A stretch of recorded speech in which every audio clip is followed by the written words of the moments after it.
Kisah ini didasarkan pada peristiwa nyata, 95% fakta, dan 5% adaptasi. Terima kasih kepada narasumber yang telah berbagi cerita ini. Mari kita mulai. Selamat malam pasukan misteri, ini Andi. Baru-baru ini saya mendapat telepon dari seorang teman lama di Korea Selatan. Dia bekerja sebagai pemburu hantu dan sering mendatangi tempat-tempat angker. Dia bilang, "Di, aku pernah melihat banyak hantu, tapi aku belum pernah melihat hantu yang ketakutan setengah mati pada hantu lain." Kisah malam ini adalah tentang sebuah rumah kosong di Korea yang menyimpan rahasia mengerikan. Rahasia tentang kanibalisme dunia arwah. Siapkan mental kalian, karena mungkin lemari baju di kamar kalian juga sedang mendengarkan cerita ini. Cerita bermula ketika tim teman saya, sebut saja tim A, mendapat laporan tentang sebuah rumah mewah 2 lantai yang terbengkalai di pinggiran kota. Laporannya aneh. Katanya rumah itu penuh sesak, padahal tidak ada orang yang tinggal. Saat tim A masuk ke sana untuk survei di siang hari, mereka ternganga. Ruang tamu, dapur, kamar tidur, bahkan lorong, semuanya penuh dengan lemari pakaian. Ada puluhan lemari kayu tua yang ditumpuk-tumpuk sampai menyentuh langit-langit, seperti gudang mebel bekas. Tapi yang membuat merinding adalah di setiap pintu lemari dan di bagian dalam setiap lemari tertempel jimat. Kenapa ada orang yang mengumpulkan lemari bekas dan menyegelnya dengan jimat? Apa yang ada di dalamnya? Malam harinya, tim A kembali bersama seorang dukun untuk investigasi spiritual. Awalnya biasa saja. Tapi tiba-tiba, dukun itu berteriak dan lari masuk ke dalam salah satu lemari tua. Prak! Dia menutup pintunya dari dalam. Tim A panik. Mereka berusaha membuka pintu lemari itu, tapi terkunci rapat. Dukun itu berteriak histeris. "Jangan dibuka! Anak itu mau keluar! Tahan!" Setelah bergelut lama, akhirnya mereka berhasil menarik dukun itu keluar dan lari dari rumah itu. Di luar rumah, dengan wajah pucat, dukun itu berkata, "Kalian tidak lihat, di setiap celah pintu lemari, ada mata yang menyintip. Ratusan hantu terjebak di dalam lemari-lemari itu. Mereka semua ketakutan. Mereka tidak mencoba menakuti manusia. Mereka sedang bersembunyi dari sesuatu yang jauh lebih jahat di dalam rumah itu." Tim A memutuskan untuk mengintai rumah itu. Warga bilang, setiap 2 minggu sekali ada truk yang datang membuang lemari. Benar saja, malam itu sebuah truk datang. Seorang pria parubaya menurunkan sebuah lemari antik yang terlihat mahal. Tim A langsung menyergap pria itu. "Siapa kamu? Kenapa buang sampah di sini?" Pria itu gemetar dan akhirnya mengaku. Pengakuannya sangat tidak masuk akal. Dia bilang dia adalah kurir hantu. "Awalnya saya mimpi ada hantu pria keluar dari lemari saya. Dia memohon sambil menangis. 'Tolong antar saya ke rumah itu, di sana aman.' Jadi saya antar lemarinya ke sini. Sejak itu, hantu-hantu lain terus mendatanginya lewat mimpi, minta diantar ke rumah ini." Pria itu berpikir dia sedang beramal membantu arwah penasaran. Tapi dukun tim A menggelengkan kepala. "Bodoh, kamu bukan menolong mereka, kamu sedang memberi makan." Ternyata, rumah kosong itu dikuasai oleh iblis jahat yang sangat kuat. Iblis ini tidak memakan manusia. Dia memakan sesama hantu untuk menambah kekuatannya. Iblis itu menipu hantu-hantu lemah lewat mimpi si pengemudi truk, memancing mereka agar datang sendiri ke rumah makan ini. Lemari-lemari itu bukan tempat persembunyian. Itu adalah kotak bekal makanan. Tim A segera melakukan ritual pembersihan. Saat jimat-jimat dilepas dan hantu-hantu dibebaskan, pemandangan mengerikan terjadi. Lemari-lemari yang tadinya terlihat bagus dan mengkilap, tiba-tiba membusuk, berjamur, dan hancur dalam hitungan detik. Seolah-olah energi kehidupan di dalamnya sudah dihisap habis. Ceritanya seharusnya berakhir di sini. Tapi ada satu hal lagi. Kepala desa setempat melihat tumpukan lemari yang terlihat masih bagus itu. Dia pikir sayang kalau dibuang. Tanpa sepengetahuan tim A, dia menjual lemari-lemari itu ke pasar barang bekas. Jadi, jika kalian baru saja membeli lemari antik bekas dengan harga murah, coba periksa bagian dalamnya. Apakah ada bekas lem kertas jimat yang baru saja dilepas? Atau apakah kalian mendengar suara garukan dari dalam saat tidur? Saya Adi, hati-hati dengan barang bekas. Selamat malam. Selamat malam pasukan misteri, ini Adi. Apa kalian sudah mengunci pintu kamar? Coba periksa sekali lagi, terutama bagian bawah tempat tidur kalian. Malam ini, saya ingin mengajak kalian terbang jauh ke Korea Selatan, ke sebuah tempat yang udaranya dingin, lembab, dan berbau obat-obatan tua. Sahabat saya, Kim, adalah seorang produser TV di Seoul. Dia adalah orang yang logis. Dia tidak percaya hantu. Dia hanya percaya pada rating dan deadline. Tapi, kejadian di tahun 2018 ini mengubah hidupnya selamanya. Kim menelpon saya kemarin malam. Suaranya gemetar saat menceritakan ini. Dia bilang, "Adi, di Korea ada banyak rumah sakit terbengkalai, tapi ada satu yang seharusnya tidak boleh dimasuki manusia. Siapkan mental kalian. Mari kita masuk ke dalam rumah sakit jiwa yang sudah mati ini." Siang itu, langit berwarna abu-abu. Kim datang bersama sutradara utama dan seorang penulis naskah wanita bernama Lee. Mereka bertiga ditugaskan untuk mengecek kondisi rumah sakit tua itu sebelum syuting dimulai. Rumah sakit itu sangat besar. Bangunannya terbuat dari beton yang sudah menghitam karena lumut. Jendelanya pecah-pecah, seperti mata yang buta menatap mereka. Begitu mereka melangkah masuk ke lobi, hawa dingin langsung menyergap. Bukan dingin karena AC, tapi dingin yang menusuk tulang. Baunya campuran antara debu, kertas basah, dan bau besi berkarat yang mirip darah kering. Sutradara berkata, "Wah, tempat ini sempurna. Kita tidak perlu keluar uang untuk dekorasi." Tapi penulis Lee terlihat tidak nyaman. Dia terus memegang lengannya seolah kedinginan. Wajahnya semakin pucat. Mereka memutuskan berpencar untuk efisiensi. Sutradara ke lantai 2, Kim ke lorong kanan, dan penulis Lee, dia bilang mau ke toilet sebentar. Itu adalah kesalahan pertama. Di tempat seperti ini, jangan pernah sendirian. 10 menit berlalu. Kim kembali ke lobi. Sutradara juga turun. Tapi Lee tidak ada. Mereka memanggil, "Penulis Lee, Lee, kita harus pergi." Tidak ada jawaban. Hanya gema suara mereka yang memantul di lorong kosong. Hening yang mencekam. Tiba-tiba, sutradara mendengar sesuatu. Suara dari arah tangga menuju basement bawah tanah. Di sanalah letak kamar mayat. Suaranya seperti ini. Duk, duk, duk. Seperti seseorang yang sedang memukul besi tebal dengan kepala. Kim dan sutradara berlari turun. Udara di basement jauh lebih busuk. Dan di sanalah mereka melihat pemandangan yang membuat kaki mereka lemas.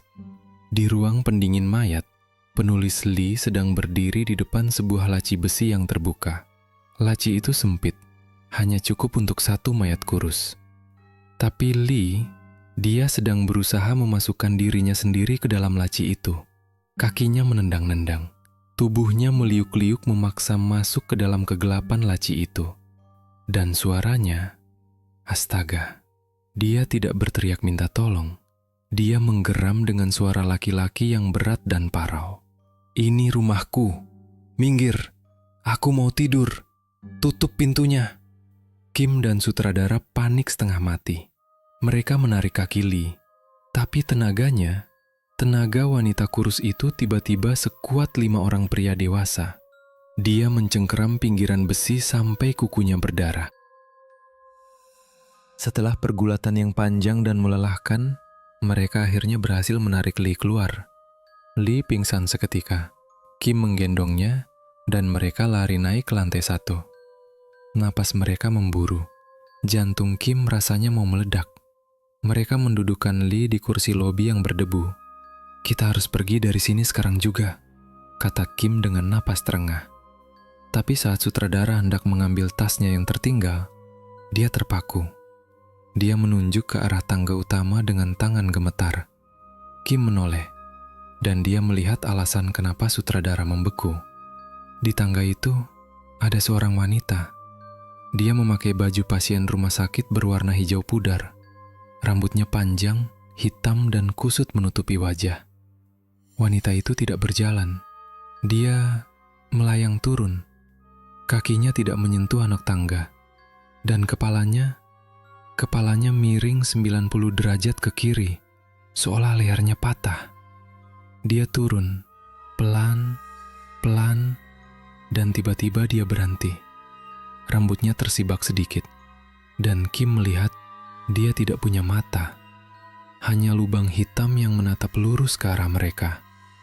Detik itu juga, insting bertahan hidup mereka mengambil alih. Kim mengangkat Lee lagi, dan mereka bertiga lari keluar, menabrak pintu kaca, jatuh bangun di aspal, masuk ke mobil, dan tancap gas tanpa menoleh ke belakang. Di dalam mobil, penulis Lee akhirnya sadar. Dia bingung. Kenapa kita lari? Kenapa badanku sakit semua? Dia tidak ingat apa-apa. Kim tidak pernah menceritakan apa yang dia lihat di tangga itu kepada Lee. Film itu akhirnya syuting di studio buatan dengan biaya mahal. Tidak ada satupun kru yang berani kembali ke rumah sakit itu. Jadi pasukan misteri, jika kalian melihat bangunan tua yang kosong, biarkan saja kosong. Mungkin penghuninya sedang tidur di dalam laci dan sangat marah jika dibangunkan. Selamat malam, ini Adi. Pernahkah kalian merasa diawasi saat masuk ke lingkungan baru? Tatapan mata yang mengikuti gerak-gerik kalian, padahal tidak ada siapa-siapa. Kisah kedua dari Kim ini lebih mengerikan daripada hantu, karena ini tentang manusia dan kepercayaan yang salah arah. Kim ditugaskan meliput sebuah desa terpencil di pegunungan Korea untuk dokumenter tentang aliran sesat. Desa ini terisolasi, jauh dari kota, dikelilingi hutan lebat. Saat mobil tim produksi masuk ke desa itu, suasananya aneh. Hening. Tidak ada suara anjing menggonggong. Tidak ada anak kecil bermain. Hanya ada orang-orang dewasa yang berdiri diam di depan rumah gubuk mereka, menatap mobil Kim lewat tanpa berkedip. Tapi di tengah kemiskinan itu, ada satu bangunan yang megah. Sebuah gereja marmer putih yang menjulang tinggi di atas bukit. Kontras yang menyakitkan mata. Warga desa tidak mau bicara. Mereka menutup pintu saat Kim mendekat. Akhirnya Kim memutuskan untuk melakukan hal nekat. Dia akan menyusup masuk ke gereja itu saat jam ibadah malam. Malam itu hujan gerimis. Kim dan satu kameramen menyelinap lewat pintu belakang yang tidak terkunci. Bau di dalam gereja itu aneh. Bukan bau dupa atau lilin, tapi bau keringat yang menyengat, dicampur bau amis yang samar. Mereka mengintip dari balkon lantai 2. Di bawah sana, di aula utama, ada sekitar 50 warga desa. Kim menyalakan kameranya. Dia mengharapkan nyanyian pujian atau doa. Tapi tidak ada suara musik. Tidak ada suara pendeta. 50 orang itu semuanya dalam posisi bersujud. Dahi mereka menempel di lantai marmer yang keras. Dan tiba-tiba, bam! Mereka serentak mengangkat kepala, lalu menghantamkannya lagi ke lantai. Bam! Sekali lagi, bam! Bayangkan suaranya, pasukan misteri. Suara tulang tengkorak beradu dengan batu keras. Duk, duk, duk. Iramanya sempurna, seperti tentara yang berbaris. Tidak ada yang menangis, tidak ada yang mengaduh. Darah mulai mengalir dari dahi mereka, membasahi lantai putih itu. Tapi mereka tidak berhenti. Mata mereka melotot, menatap kosong ke depan, sambil terus membenturkan kepala. Ini bukan ibadah, ini penyiksaan massal. Kim gemetar memegang kameranya. Dia tahu dia merekam sesuatu yang tidak boleh dilihat orang luar. Tiba-tiba, srek! Kameramen Kim tidak sengaja menyenggol kursi tua. Suaranya bergema di ruangan hening itu. Dalam 1 detik, 50 kepala itu berhenti bergerak. Dan pelan-pelan, mereka semua memutar leher, mendongak ke atas, menatap tepat ke arah lensa kamera Kim. Wajah mereka penuh darah, dan mereka tersenyum. "Lari!" Kim berteriak. Mereka lari menuruni tangga, keluar dari pintu belakang, masuk ke mobil, dan tancap gas. Mereka berkendara sejauh mungkin sampai ke kota sebelah. Mereka check-in di sebuah motel murah. Kim berpikir mereka sudah aman. Jarak desa itu sudah 50 km. Jam 3 pagi, telepon kamar Kim berbunyi. Itu sutradara dari kamar sebelah. Suaranya berbisik, sangat pelan. "Kim, jangan bersuara. Matikan lampumu. Intip lewat jendela." Kim merangkak ke jendela. Dia menyibakkan tirai sedikit. Di parkiran motel yang sepi di bawah sana, ada 6 pria berdiri mengelilingi mobil tim mereka. Mereka adalah warga desa tadi. Dahi mereka masih diperban. Mereka tidak melakukan apa-apa. Mereka hanya berdiri diam, mendongak menatap jendela kamar Kim di lantai 3. Mereka tahu Kim ada di situ. Bagaimana mereka bisa mengejar secepat itu? Bagaimana mereka tahu kamar yang mana? Malam itu menjadi malam terpanjang bagi Kim.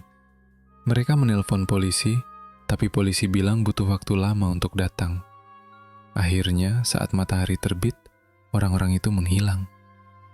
Kim dan timnya langsung pulang ke Seoul tanpa menyelesaikan dokumenter itu.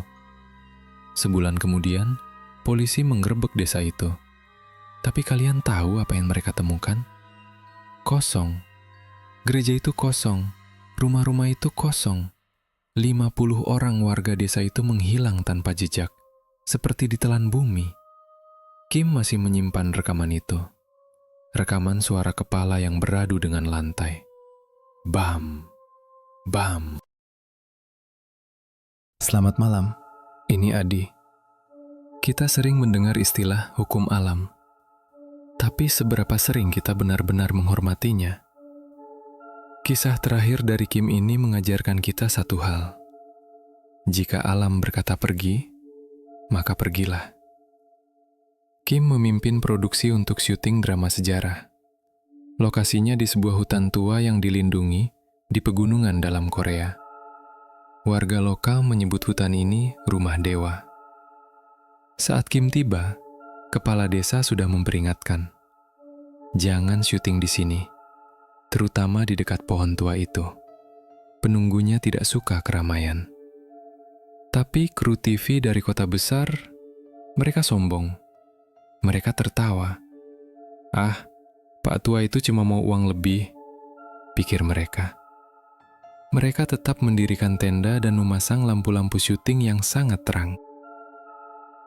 Hari pertama syuting, masalah mulai muncul. Bukan masalah teknis, tapi masalah biologis. Pagi-pagi, asisten Kim berteriak. Di sekeliling lokasi syuting, ada bangkai burung pipit. Bukan 1 atau 2, tapi puluhan.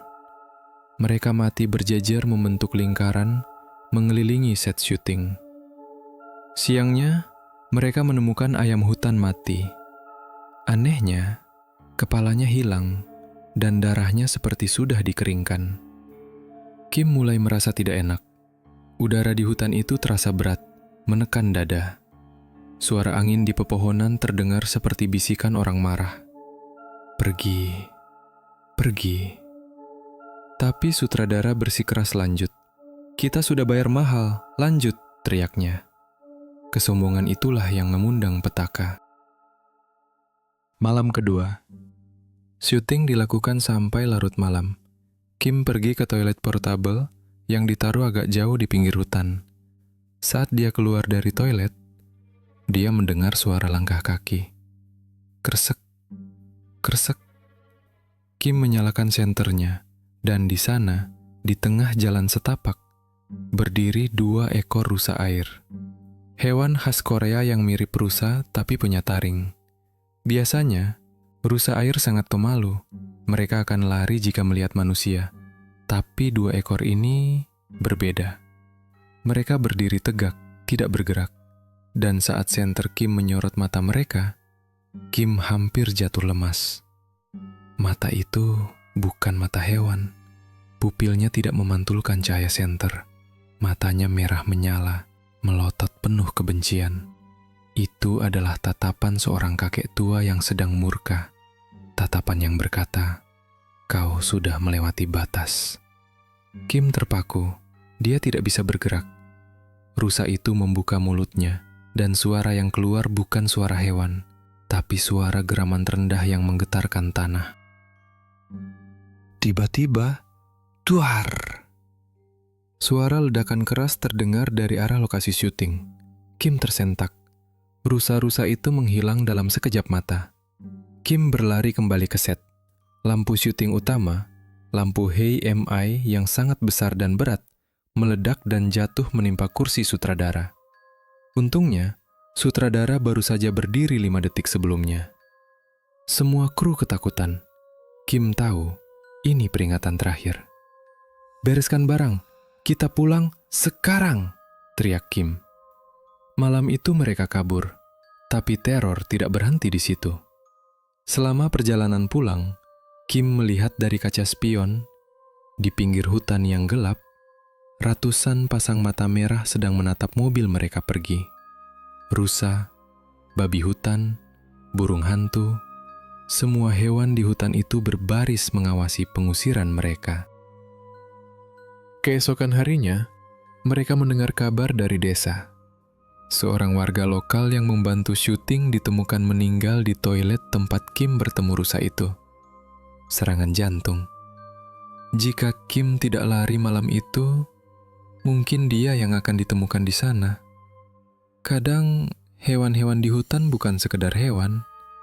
Mereka adalah mata dan telinga dari sesuatu yang lebih tua dan lebih kuat. Hormati alam, atau alam akan mengambilmu. Terima kasih sudah mendengarkan. Saya Adi. Selamat malam. Selamat malam, pasukan misteri. Ini Adi. Setiap sekolah pasti punya cerita hantu. Patung yang bergerak di malam hari, suara piano di ruang musik, atau hantu di toilet. Kita sering menganggapnya hanya mitos untuk menakuti siswa agar cepat pulang. Tapi, bagaimana jika cerita itu nyata? Malam ini, kita membuka arsip keempat dari Kim PD. Kisah ini terjadi di sebuah sekolah terbengkalai yang sangat terkenal di Korea, SMA Putri Chungil. Sekolah ini sudah ditutup bertahun-tahun. Kaca jendelanya pecah, lorong-lorongnya dipenuhi tanaman liar. Tapi ada satu mitos urban yang membuat Kim penasaran. Mitos itu berkata, jika satu orang berdiri di atap dan satu orang di lapangan, lalu mereka saling memberi sinyal O atau X, hantu akan muncul di belakang orang yang ada di atap. Eksperimen bodoh inilah yang hampir merenggut nyawa sutradara mereka. Malam itu, Kim datang bersama tim intinya. Ada sutradara utama, seorang dukun, kita panggil Hyung, dan seorang penulis wanita. Namun, penulis wanita itu merasa tidak enak badan. Dia merasakan aura yang sangat jahat begitu mendekati gerbang sekolah.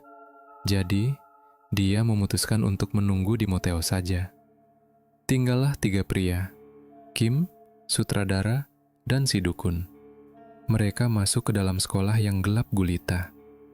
Sekolah itu sangat besar, 5 lantai. Udaranya lembab dan bau jamur. Setiap langkah mereka menggema di lorong panjang yang kosong. Tap, tap, tap. Mereka memutuskan untuk melakukan eksperimen itu. Sutradara yang paling berani mengajukan diri untuk naik ke atap sendirian. Kim membekali sutradara dengan kamera canggih.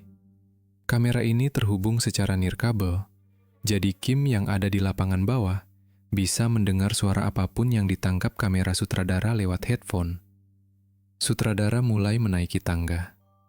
Lantai 1, aman. Lantai 2, aman. Lantai 3, sutradara berhenti sejenak.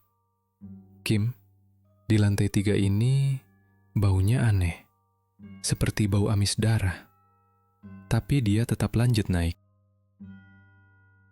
Sutradara akhirnya sampai di atap. Angin malam berembus kencang. Kim dan dukun berdiri di tengah lapangan olahraga yang luas, mendongak ke atas. Kim memberi aba-aba lewat walkie-talkie. Sutradara, kalau aman, buat tanda X dengan tanganmu. Kalau ada sesuatu, buat tanda O. Di atas sana, siluet sutradara terlihat kecil. Dia mengangkat tangannya dan membuat tanda X besar. Artinya, aman, tidak ada hantu. Kim lega. Ini cuma mitos, pikirnya. Tapi tiba-tiba, gerakan sutradara berubah. Dia yang tadinya santai, tiba-tiba mulai membuat tanda X lagi. Tapi kali ini, sangat cepat dan panik. X, X, X. Dia mengibaskan tangannya seperti orang gila yang mengusir lalat. Tubuhnya condong ke depan pagar pembatas, seolah-olah ada sesuatu di belakangnya yang mendorongnya untuk melompat. Kim bingung. Kenapa dia? Lalu, Kim mendengar sesuatu dari headphone-nya. Suara yang ditangkap oleh mikrofon kamera sutradara di atap. Suara itu bukan suara angin. Itu suara wanita. Sangat dekat, sangat jelas. Seolah wanita itu menempelkan bibirnya tepat di telinga sutradara. Papa, Papa, jangan pergi, Papa. Suara itu terdengar sedih, tapi juga mengerikan. Merengek seperti anak kecil, tapi dengan suara orang dewasa yang serak. Kim langsung berteriak lewat radio. Turun! Sutradara turun sekarang! Sutradara lari terbirit-birit menuruni tangga. Saat dia sampai di bawah, wajahnya putih pucat seperti mayat. Dia gemetar hebat dan tidak bisa bicara. Mereka langsung kabur dari sekolah itu dan kembali ke motel tempat penulis wanita menunggu. Tapi teror belum selesai. Saat mereka mengetuk kamar penulis wanita, dia membuka pintu sambil menangis histeris. Matanya bengkak. Ada apa? Kenapa menangis? Tanya Kim. Penulis itu bercerita. Tadi dia ketiduran. Lalu dia terbangun karena merasa ada yang menindih tubuhnya. Saat dia membuka mata, dia tidak melihat atap kamar. Dia melihat kaki. Ribuan kaki manusia. Seluruh ruangan dipenuhi oleh kaki-kaki pucat yang menggantung dari langit-langit. Seperti hutan kaki mayat, dan kaki-kaki itu berjalan di udara, mengelilingi tempat tidurnya. Dia memejamkan mata dan berdoa, tapi kemudian terdengar suara dari luar pintu kamar motel. Suara langkah kaki berat yang berlari di lorong. Duk, duk, duk. Suara itu berhenti tepat di depan pintunya, dan terdengar suara garukan kuku di pintu. Untungnya, saat itu Kim Pede dan timnya tiba. Makhluk itu pergi karena mendengar suara orang banyak. Keesokan harinya, dukun Hyung yang ikut bersama mereka akhirnya buka suara. Dia menceritakan apa yang sebenarnya dia lihat di sekolah itu. Saat sutradara lari dari atap, dukun itu melihat sosok yang mengejarnya. Itu bukan hantu biasa. Itu adalah hantu wanita yang sangat kurus. Dia merayap di dinding gedung lantai 3 dengan kecepatan tinggi. Dukun itu berkata, wanita itu, dia sangat ingin masuk ke dalam ruangan tempat kita bersembunyi. Tapi celah di bawah pintu terlalu sempit. Kalian tahu apa yang dia lakukan? Dia memutar leher dan kaki-kakinya sendiri. Dia mematahkan semua tulang di tubuhnya, melipat badannya menjadi gepeng seperti cumi-cumi, supaya bisa dia selipkan masuk lewat celah bawah pintu. Suara gemeretak tulang yang dipaksa patah bergema di lorong. Krak, krak. Mendengar itu, Kim dan seluruh tim langsung berkemas dan pulang ke Seoul. Mereka tidak pernah berani mendekati sekolah itu lagi. Jadi, jika kalian ingin bermain uji nyali, pikirkan lagi. Mungkin ada sesuatu yang rela mematahkan tulangnya sendiri hanya untuk menyentuh kalian. Terima kasih sudah mendengarkan. Saya Adi. Selamat malam. Kalau kalian suka dengan kisah misteri seperti ini, jangan lupa tekan tombol like dan subscribe.